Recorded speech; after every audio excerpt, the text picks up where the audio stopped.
याद आवे लागेला कहाला पर करे एकदम जवानी है बा का बुढ़ा बोले लागला हो तेरे जवानी में घोन लागल बा तारे में प्लास्टिक पत्नी के सेवा करे के धर्म है पति के आए हमहू अपन पति धर्म एकदम निभवाइए लेतनी अपन मरद जब पंडित जी कल रहनु कि साथ फेरा ले रह तो सातो जन्म के निभावल जाला रिश्ता हम कम कि देखी दुख सुख में आटे के कले बड़ा न तो रहुआ हमर दुख सुख में आटे का करी दुखा त कपार के हमरा खाए बनाए के मन नहीं करो के बा करे वाला हमरे के का भेलो अभी का होल बा पूछे तनी काने के बोली ने की पूछाते का तबीयत ठीक नहीं का तबे ठीक रहता रहुआ से ये कहती रोवा तो रुई काहे रोवाई के नहीं घर में लिखल बा हम ना जानत रही कि अकेले ये घर में भूत जैसन आदमी के रोए के पड़ी मतलब कपाल पर दर्द करता कि कोनो बात पर बताइबू तबे ना आदमी के दुखावा रहेला तबे ना आदमी रोवेला ने आए तू जा हम सब साफ सुथरा कर तू जा सुता जा ठीक सही में हां जा जा हमर कपड़ा दबा दी ना बड़ी दुखात टे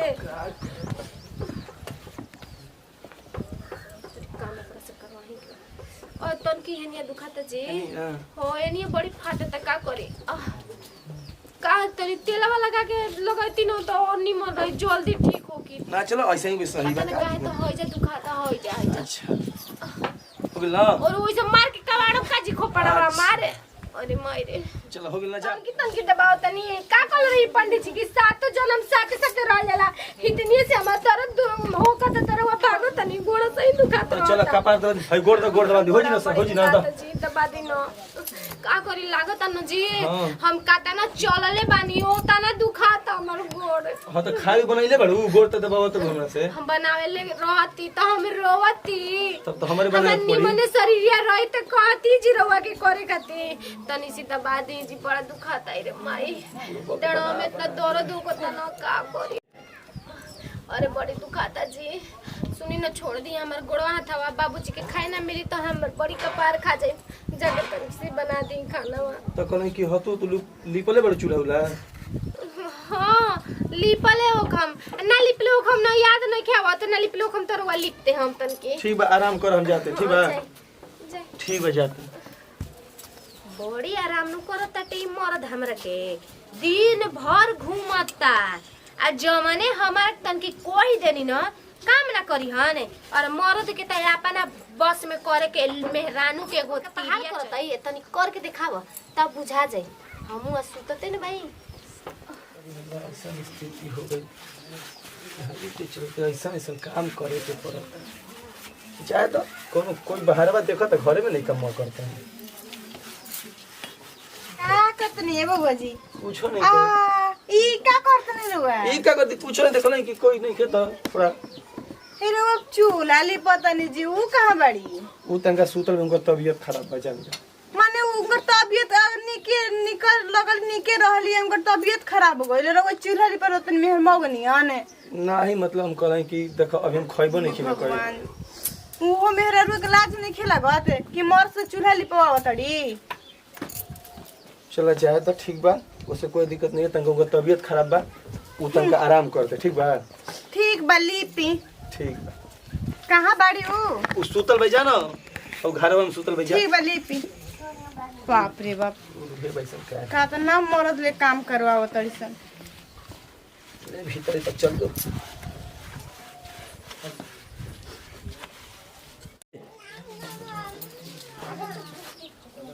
का हो कने का करतड़ू काहे सुतल बड़ू तबे सही दिखे का और निमने रही जीव त सुतता ना आदमी बैठ आ देखो तो नहीं कि वो चूल्हा उला ले पता तो का हो जाई जी माने घरवा के आदमी बीमार पड़ यन चाहे मर जियन त आदमी काम धाम ना करी सन बाड़ू त शर्मो नहीं कि मर्द ले काम करवाओ तड़ू सबक लागल बा काम करवावे के का हो जाई कौन दुनिया के काम करे जाता का हमर घरवे के ना काम करता हम करवाओ तहार मर्द से तू करवाइबो से ठीक है हां एगो बात और सुन ले दीदी जी रउआ सुनानी त सुनानी रउआ देखनी त देखनी आ गांव घर में के कोई जानलस ना या कहलस हमरा से न त देख लेम रउआ एगो नतीजा में नहीं छोड़ा हमारा कौन काम बा कि तहार बात लेके चलम कि तहार मर्द हमारा काहे घटे तू ही करवाओ ना घटल ना रे बड़ी दूसरन के घर में कैसे आग लगावता फोड़े खाती आज भी कौन नहीं खे तन कियो ने बनी जी नहीं की अभी खाना बनेले जी बाबूजी गाड़ी उड़ी दे हम ना जी का कोरी जोर जोर से बोलत तो जान जे नते कि ना खड़ा कोइले बिया घर में से निकलत नहीं जी कबे से का करो तनी उतना आराम कर आ गोवा में कि मेहरमगा वाली से त ई ना जानला कि कह कामवा छोड़ दी देखा के मैंने करे वाली कि हां देखा जा हम ही माने निभावत नहीं मेरा रुके कुल काम हम क के धरता नहीं तो हम कहीं कोई आ जाई कवाड़ी बन करके काम करब ठीक बा आज के तन की कपड़ा फीच देती न ओतना कपड़ा रखल बाजी आए आ उकुल के करे खाती आई ठीक बा जा कवाड़ी बन करके फीचब रवा ए 10 वाला के न के उड़ जाला ठीक बा जाई ना हां जाई और कोनो काम नहीं ना ना जी और रवा रहते हुए कोनो काम ठीक बा जाते बड़ी आराम का करत करी बेचारी के तबीयत खराब बताबे ना आज काम करे तो बड़ी हमारी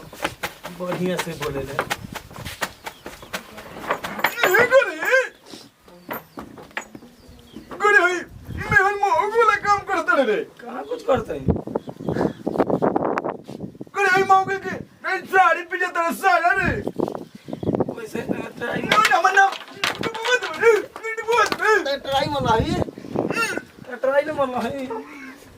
तू हमारे वीडियो की कंदन के नाम ऊपर करेगा ना तो ट्राई मारते हैं ना का हला कइल बनी जी तेरा जवानिया में घून लागल बरे का बुढ़ा बोले लगल हो तेरा जवानिया में घून लागल बा तारे में प्लास्टिक के पिलवा पड़ जा हम का घून लगवा होता रहा आई अच्छा जी रोग के कला ई फीचे के ई मेहन मोह के भेजा त मेरे आरे के कौन खूब नहीं खनी? लिपस्टिक लगा दे लिपस्टिक लिपस्टिक लगा दे चल ना रहो बुढ़िया के ना करत रही का मैं दूध के छाली खबर खबर के खिया देत रही चल हो घर में बुढ़िया के खाली लिपस्टिक कीन के डालत रही का याद आवे लागेला कहाला पर तोरे एकदम जवानी है बा ना बतने तो ने के जवानी है बना सब जानता नहीं